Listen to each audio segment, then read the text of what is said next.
திமுக ஆட்சியில் தமிழகம் ஆயுத கிடங்காக மாறியது மட்டுமல்லாமல் போதை கிடங்காகவும் மாறி சட்டம் ஒழுங்கு சீர்கெட்டுவிட்டதாகவும் எதிர்க்கட்சி துணைத் தலைவர் ஆர்.பி. உதயகுமார் குற்றம் சாட்டியுள்ளார்.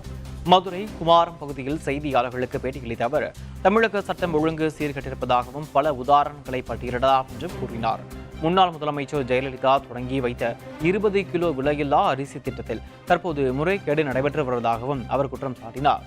கோவில்பட்டியில் திமுகவைச் சேர்ந்த நபர் 3.5 லட்சம் கிலோ அரிசியை கடத்தியுள்ளதாகவும் அதை தட்டி கேட்ட வழக்கறிஞரை பெட்ரோல் குண்டு வீசி தாக்கியுள்ளதாகவும் ஆர்.பி. உதயகுமார் குற்றம் சாட்டினார். விலையில்லா அரிசி வழங்குகிற திட்டத்தில் இன்றைக்கு மிகப்பெரிய முறைகேடுகள் நடக்கிறது. ஏறத்தாழ 3.5 லட்சம் டன் கடத்தியிருக்கிறார்கள் என்று அரசின் கவனத்துக்கு கொண்டு சென்ற வழக்கறிஞர் மீது பெட்ரோல் குண்டு வீசப்படுகிறது.